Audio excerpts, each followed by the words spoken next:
Million subscribers, ప్రతిరోజు 1.5 పైగా views తో ప్రపంచవ్యాప్తంగా ఉన్న తెలుగు వారందరికీ చేరువైన మా ఆదాన్ ద్వారా మీ బిజినెస్ ను యాడ్స్ రూపంలో ప్రమోట్ చేసుకోండి. For more details contact this number. Hi viewers, welcome to Aadhan మరొకొండం. నేను మీ ప్రసాద్. ముందుగా ఆదాన్ ప్రేక్షకులకి, వ్యూవర్స్ అందరికీ కూడా సంక్రాంతి శుభాకాంక్షలు.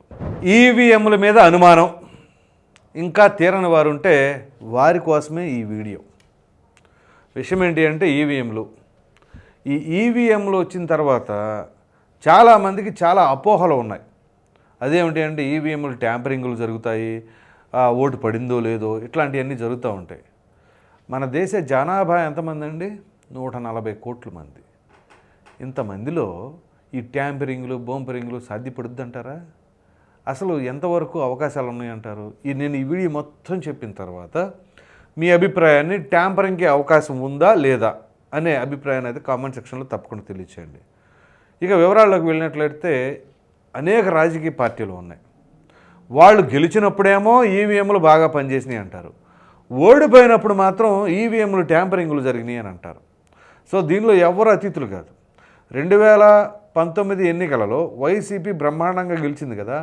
అప్పట్లో కొంతమంది తెలుగుదేశం పార్టీ నాయకులు కూడా ఈవీఎంలు ట్యాంపరింగ్లు జరిగినాయి అని చెప్పేసి అన్నారు. ఒకటి. ఇక ఆ తర్వాత 2024 ఎన్నికల ఫలితాలు వచ్చిన తర్వాత వైసీపీ నాయకుల్లో దాదాపుగా ప్రతి ఒక్కరు కూడా ఈవీఎంలు జరిగినాయి, ఈవీఎంలు గెలుపు, అది ఇది అని చెప్పి. అంతెందుకు మాజీ మంత్రిగా చేసిన రోజా గారు, అంబటి రాంబాబు గారు ఆ ఈవీఎంలు ఏం జరిగినాయో కానీ ఏదో జరిగింది కానీ అన్నట్టుగా అన్నట్టు అంటాం. సో వీటన్నిటికీ ఈ సందేహాలన్నీ కూడా మీకు వీడిపోయేలాగా ఈ వీడియో ఉంటుంది. ఎవరెవరైతే ఇంకా ఆ మబ్బు పొరల్లో ఉండిపోయారో ఈవీఎంలు అని వాళ్ళందరికీ కూడా కనువిప్పు కలుగుతుంది. సో ఇక విషయంలోకి వచ్చేస్తున్నా. ఆంధ్రప్రదేశ్లోనే కాదు, యావత్ దేశం మొత్తానికి కూడా చీఫ్ ఎలక్షన్ కమిషన్ ఎవరు అంటే రాజీవ్ కుమార్ గారు. ఈయన ఇటీవల ఒక కార్యక్రమం నిర్వహించారు. ఆ కార్యక్రమం ఏంటో తెలుసా?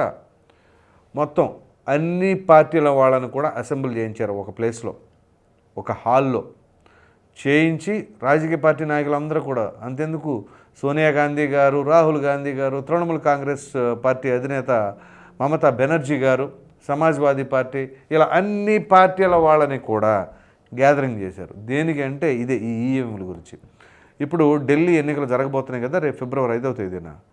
సో అరవింద్ కేజ్రీవాల్ గారు కూడా అన్నారు అక్కడ.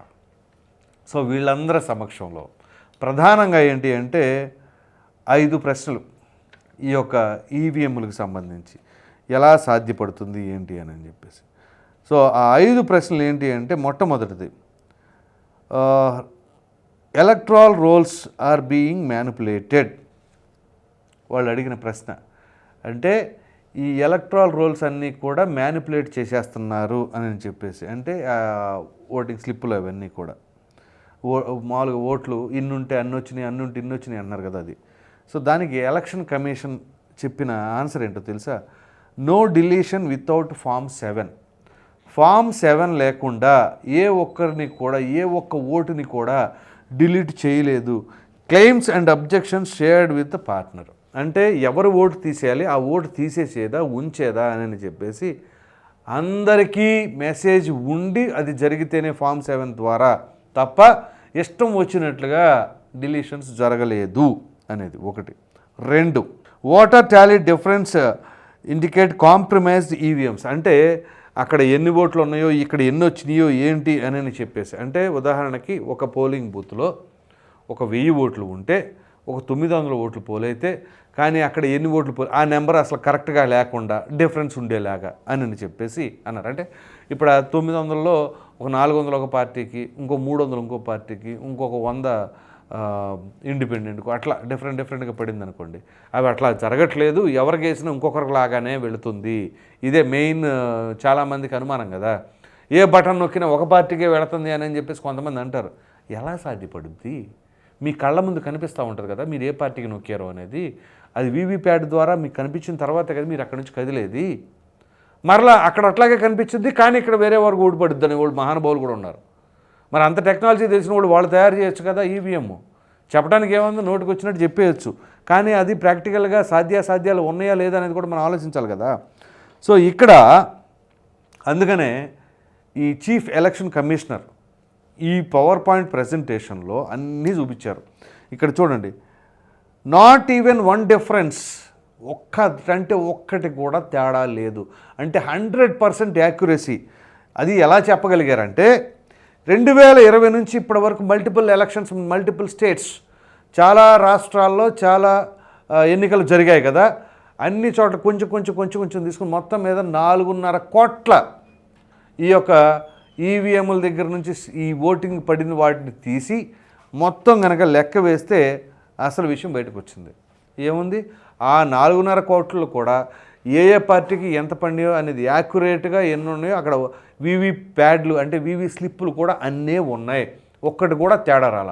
మరి ఎలా సాధ్యపడుతుంది ఈవీఎంలు ట్యాంపరింగ్ చేయడానికి? ఇది రెండవది. ఇక మూడవ అనుమానం ఏంటి అంటే security of EVMs is compromised. అంటే ఆ ఈవీఎంల సెక్యూరిటీ, మనం ఏదైతే ఈవీఎంలన్నీ ఇక్కడ భద్రపరుస్తారు చూసారా, అది కరెక్ట్గా భద్రపరిచారా, అక్కడ ఏమైనా సరే జరిగిందా అనేది చూడండి. ఇక్కడ బ్యాటరీ చెకింగ్ అంటే బ్యాటరీలతో సహా అన్నీ ప్రాపర్గా చెక్ చేసుకోవటం, సీలింగ్ ప్రాపర్గా ఉందా, సీరియల్ చెక్స్, అట్లాగే mock polls done in front of polling agency. ఇది చాలా కీలకమైనది. సో ఇప్పుడు ఒక పోలింగ్ బూత్లో ఉదయం 8 గంటలకి పోలింగ్ స్టార్ట్ అయ్యింది అనుకోండి, ఆ బూత్కి సంబంధించి పార్టీల ఏజెంట్లు ఉంటారు, ఆయా పార్టీల ఏజెంట్లు, పోలింగ్ ఏజెంట్లు. ఆ ఏజెంట్ల సమక్షంలో తెల్లవారుజామున 5 గంటలకే మాక్ పోలింగ్, అంటే ఒక్కొక్కరి ఏజెంట్ ముందు, అన్ని పార్టీల ఏజెంట్ల ముందే ఒక 50 ఓట్లో 10 ఓట్లో మాక్ పోలింగ్ నిర్వహిస్తారు. మీరు ఏ పార్టీకి ఓటు వేశారు, ఎన్ని పడినాయి, అంటే ఏ సింబల్ మీద వేశారు, అన్ని కనిపించినాయా లేదా, ఇవన్నీ చెక్ చేసి అబ్జెక్షన్స్ ఏమైనా ఉన్నాయా అని చెప్పేసి చూసిన తర్వాతే ఎన్నికలు ప్రారంభిస్తారు. సో అంటే అక్కడ పోలింగ్ బూత్ ఏజెంట్లు ఉంటారు కదా ఆయా పార్టీల వాళ్ళందరి సమక్షంలోనే కదా ఇది జరిగేది. సో ఇక్కడ కూడా అనుమానాన్ని వ్యక్తపరుస్తున్నారు అని అంటే అక్కడ పోలింగ్ ఏజెంట్లను కూడా మీరు అనుమానిస్తున్నట్లే. పోనీ వాళ్ళన్నా బయటకు వచ్చి చెప్పాలిగా, అన్న ఇట్లా జరుగుతుంది ఇక్కడ జరిగిందన్న కంప్లైంట్ ఉండాలిగా, ఉండదు, అక్కడెక్కడా ఉండదు. కానీ తీరా ఫలితాలు వచ్చిన తర్వాత మాత్రం అదిగో బూతులు ఇది జరిగింది, ట్యాంపరింగ్లు జరిగినాయి, ఈవీఎంలు ఇచ్చేసేసారని చెప్పేసి అంటారు. సో అందు గురించే ఇక్కడ పోలింగ్ ఏజెంట్ల ముందే ఇవన్నీ కూడా ప్రక్రియ జరుగుతూ ఉంది. ఆ మాక్ పోలింగ్ నిర్వహించిన తర్వాత అంతా ఓకే అంటేనే వాళ్ళు ఎన్నికలకు వెళతారు, ఆ పోలింగ్ నిర్వహిస్తారు. ఇక దాని తర్వాత 4వది drastic change in turn as in find statics and voting data. ఏంటి అంటే ఫైండింగ్ స్టాటిస్టిక్స్, ఆ స్టాటిస్టిక్స్కి డేటాకి ఓటింగ్ డేటాకి ఏదో చేంజ్ పోయింది. అంటే ఎట్లాగంటే ఇటీవల కొత్త పాట పాడారు చూసారా, ఏంటి అంటే ఈవినింగ్ 6 వరకు ఓటింగ్ జరిగిందాన్నే లెక్కేశారు, దాని తర్వాత వచ్చిన దాన్ని అసలు చెప్పలేదు, అదంతా కూడా ట్యాంపరింగ్ చేసేసుకున్నారని చాలామంది మహానుభావులు మాట్లాడారు. ఈవినింగ్ 6 వరకే ఆ తర్వాత ఇష్టం వచ్చినట్టు చేసేసుకున్నారని. చూడండి, gap is procedured impossible to tell voter turnout at 6 PM. అంటే 6 గంటల వరకు ఎంత పోలింగ్ జరిగింది అని చెప్పేసి ఈవీఎంల ద్వారా చెప్పడం అనేది హైలీ ఇంపాసిబుల్. మీరు గమనిస్తే అక్కడ పోలింగ్ ఏజెంట్లు కానీ ఎవరి దగ్గర కూడా ఫోన్లు కూడా ఉండవు కదా. ఆ ఫోన్లు కూడా ఉండనప్పుడు మీరు ఏ వార్తలు చూడటానికి కూడా అవకాశాలు ఉండవు, అసలు ఫోనే అలౌ చేయరు. సో అంటే వాళ్ళు వార్తలు చూడటానికి కూడా ఉండదు.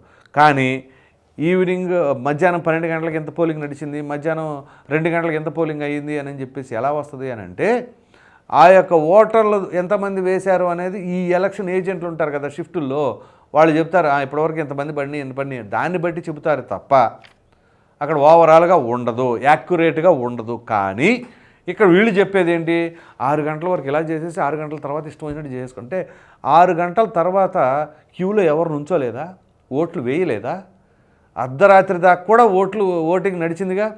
ఆ ఎన్నికలు ముగిసిన తర్వాత ఫలితాలకు ముందే ఏం చెప్పారు, ఎవరికి వాళ్ళు అర్ధరాత్రులు నుంచున్నారంటే అదిగో చూసారా మా ప్రభుత్వంలో మా జగన్మోహన్ రెడ్డి గారిని మరలా గెలిపించుకోవడం కోసం వాళ్ళు అర్ధరాత్రుల దాకా క్యూలో నుంచున్నారని చెప్పారు.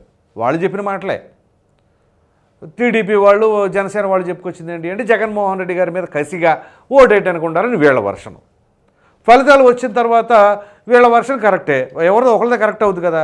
అప్పుడు ఎమ్మటే జగన్మోహన్ రెడ్డి గారి టీం ఏమంటారంటే అదిగో ఈవీఎంలు ట్యాంపరింగ్లు జరిగిపోయినాయి, అర్ధరాత్రుల దాకా 6 గంటల దాకా అసలు ఇది జరిగిపోద్ది అని చెప్పి.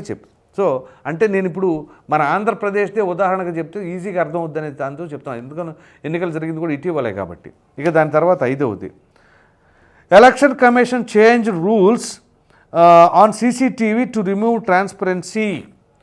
అక్కడ చూడండి, సీసీటీవీని పెట్టొచ్చు కదా, అంటే ట్రాన్స్పరెంట్గా చూపించవచ్చు కదా అని చెప్పేసి అని అంటారు.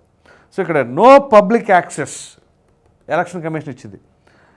No public access to CCTV to protect privacy of voters and prevent footage from being used for machine learning mods. అంటే ఏంటంటే ఓటు అనేది ఎంత సీక్రెట్గా మెయింటైన్ చేయాలి అండి, అది కూడా ట్రాన్స్పరెంట్గా చూపించండి అని చెప్పేసి అంటున్నారు. ఇప్పుడు ఒక ఓటరు ఎవరికి ఓటు వేయాలి అనేది తన నిర్ణయం, తను కాన్ఫిడెన్షియల్గా ఉంచుకోవాల్సింది, సీక్రెట్గా మెయింటైన్ చేయాల్సింది. ఒక భార్య భర్తతో కానీ, భర్త భార్యతో కానీ మామూలుగా ఎవరికి వేయాలి మాట్లాడుకోవడం, ఆ డిస్కషన్స్ వేరు. కానీ ఎవరికి ఓటు వేసామనేది మాత్రం ఎవరికి రివీల్ చేయకూడదు, యాక్చువల్లీ అంత సీక్రెట్గా మెయింటైన్ చేయాలి. సో అటువంటి చోట అది కూడా ట్రాన్స్పరెంట్గా ఉండాలి అని అంటే అది ఎట్లాగుంటుంది అంటే, ఉదాహరణకి ఒక గ్రామంలో గ్రామ రాజకీయాలు ఎలా ఉంటాయంటే, ఇవాళ తారాస్థాయికి చేరిన ఆ కక్షలో కార్పణ్యాలు అనేవి కూడా మీరు మాచర్లో చూశారు కదా ఎట్లాంటి ఘటనలు చోటు చేసుకున్నాయో.